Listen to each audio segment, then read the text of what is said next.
Leonard Bruce Archer nació el 22 de noviembre de 1922 y murió el 16 de mayo del 2005. Fue un ingeniero mecánico, colegiado británico y profesor de investigación de diseño en el Royal College of Art, que defendió la investigación en diseño y ayudó a establecer el diseño como académico o disciplina. En 1950 fue miembro de la Institución de Diseñadores. En 1951 fue galardonado con el Premio Nacional a Mejor Tesis, y en 1963 la revista inglesa Design publicó su artículo llamado Método Sistémico para Diseñadores. Él fue un ingeniero mecánico que trabajó en escuelas de arte y diseño, incluyendo la escuela de ULM. Promovió el análisis a nivel de sistemas, el diseño basado en la evidencia y la evaluación a través de las pruebas de campo en el diseño industrial. Una de las frases claves y elementos claves de su modelo fue la frase de el método sistemático para diseñadores. Como proposición de diseño, Archer propone seleccionar los materiales correctos y darles forma para satisfacer las necesidades de función y estéticas dentro de las limitaciones de los medios de producción disponibles, lo que lleva a su metodología a dividirse en 3 fases: analítica, creativa y de ejecución. La fase analítica se conforma por recopilación de datos, ordenamiento, evaluación, definición de conocimientos y estructuración y jerarquización. La fase creativa tiene implicaciones, formulación de ideas rectoras, toma de partida, formalización de idea, verificación. Y la fase de ejecución es valoración crítica, ajuste de la idea, desarrollo, proceso iterativo, materialización y verificación. La definición del método sistemático para diseñadores es básicamente seleccionar los materiales correctos y darles forma para satisfacer las necesidades de función y estéticas dentro de las limitaciones de los medios de producción disponibles, lo que implica reconciliar un amplio rango de factores. Puede ser adaptado en proyectos donde tengas que analizar, ser creativo y ejecutar. Hola, mi nombre es Aranza Berrospe y voy a explicar un poco sobre la importancia de la ideología de Gibbon Siepe en la metodología del diseño. Gibbon Siepe nació en Alemania en 1934 y es un diseñador industrial, así como un teórico y docente. Su modelo paradigmático está basado en la importancia de cómo el cliente va a interpretar nuestro producto o nuestro servicio, pues insiste en que los diseñadores actualmente ponen al objeto final como el protagonista del proceso de creación y para él eso no es lo importante.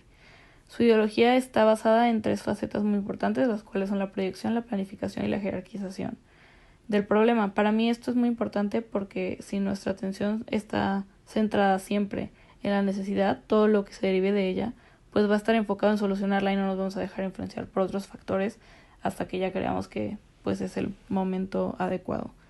También hace mucho hincapié en que es muy importante que nos preguntemos y nos reiteremos a lo largo del proceso si la necesidad en la que nos estamos enfocando es una necesidad real y si en serio vamos a ayudar al usuario pues a solucionar un problema cotidiano. También invita al diseñador a desglosar su problemática principal en subproblemas y ordenarlas de mayor a menor importancia para entender pues cuáles valen la pena resolver antes y cuáles no nos van a llevar tanto tiempo y así administrar nuestro tiempo y nuestro proceso. Posteriormente dice que es muy importante hacer una investigación sobre las soluciones que ya están en el mercado, no solo pues para saber cuáles debemos descartar, sino también para entender cuáles debilidades podemos mejorar y cuáles fortalezas podríamos implementar en nuestra propia solución. Y finalmente, Von Siepe reitera que todo el proceso es muy minucioso y debe llevarse a cabo de forma detallada, y ya que lo hagamos así, pues podemos empezar a materializar nuestras ideas, nunca casándonos con la primera, sino que está bien también explorar otras soluciones. Y a mí se me hace muy importante y muy apta para el diseño industrial, más que nada, porque en estos casos no nos podemos dar el lujo de hacer prueba y error, porque nos lleva tiempo y dinero y no es lo apto. Entonces yo usaría la metodología de Von Siepe en el diseño industrial. Gracias. Yo soy Nuria Márquez Abalza y les voy a hablar de Christopher Alexander. Christopher Alexander es un arquitecto, nació en Viena, Austria, en 1936, creció con su familia en Inglaterra y en 1963 se mudó a Estados Unidos para dar clases en la Universidad de Berkeley, California. Durante este periodo tuvo el tiempo para desarrollar la investigación que necesitó para publicar su libro Lenguaje de Patrones en 1977. Posterior a eso tenemos la publicación de otro libro llamado El modo intemporal de construir en 1979. Estos fueron sucesos que lo ayudaron a descubrir la importancia del esfuerzo para desarrollar métodos racionales y matemáticos a partir del manejo de la problemática del diseño desde su perspectiva como arquitecto. En fases o elementos claves de su modelo tenemos que los patrones menores siempre están conectados a uno mayor anterior a él y a uno menor después de él. A esto le da mucho más profundidad porque explica que cada patrón describe un problema que ocurre frecuentemente dentro de un determinado contexto, al igual que una solución a tal problema, de tal manera que puede ser utilizado este patrón millones de veces para darle una solución a este problema recurrente que puede aparecer. También dice que en la práctica los planes maestros fallan, pues pretenden crear un orden totalitario y son demasiado rígidos. Esto les impide que se adapten a los cambios naturales e impredecibles que surgen inevitablemente en una comunidad. Esto lo podemos conectar con los patrones porque al ser una solución a un problema recurrente, pues nos ayudan igual a resolver esto. En proyectos o problemáticas vigentes para su modelo tenemos varias. Como arquitecto propone la aplicación de su modelo en la mayoría en ciudades o espacios físicos. Lo podemos ver reflejado en la distribución de ciudades, donde propone que éstas se deben construir con un orden de magnitud determinada para poder desarrollarlas más adelante con este orden. También lo podemos ver en las áreas de transporte local, donde propone dividir las ciudades para reducir el uso de coches empleando otros transportes.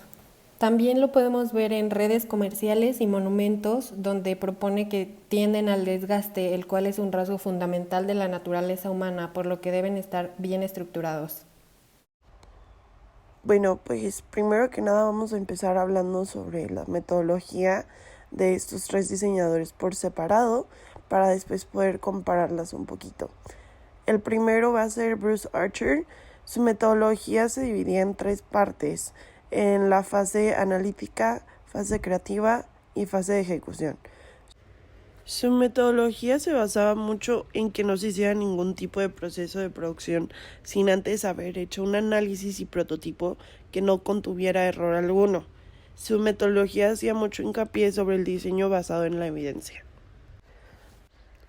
Gibbons Yepes, él introdujo la idea del diseño proyectual y de la información. Su metodología se divide en tres partes: la fase de proyección, fase de planificación y jerarquización. Su método no solo nos ayuda a analizar puntos clave durante el diseño, sino también tiene el objetivo de estar más orientados y enfocados al momento de solucionar problemas y asimismo también poder hacer un desglose sobre estos y tomarlos en cuenta al momento de diseñar. Christopher Alexander fue el padre del lenguaje de patrones, que fue conocido como un método que se introdujo con la intención de que pudiéramos identificar una serie de elementos y sus relaciones en un contexto específico. Su método consta de 6 pasos: conocer y definir la misión del proyecto, reunir información sobre este, analizarla, crear soluciones alternativas, juzgar y decidir por una o varias soluciones y hacer una prueba y ponerlas a la práctica. Con su método, Alexander nos obliga a hacer un análisis profundo del problema desde la génesis de este para así tener una visión más amplia de las soluciones para este mismo. A mi parecer, los tres diseñadores tienen una visión muy similar, ya que sus métodos son muy específicos en la solución eficaz de problemas. También la mayoría hace mucho hincapié en el pensar antes de actuar. Es decir, primero analizar y recaudar información sobre el tema para así tener más conocimiento sobre las soluciones posibles y hasta no tener bien claro cómo se va a hacer la solución o cómo se va a llevar a cabo, ejecutar un prototipo para así después ponerlo en práctica o en producción.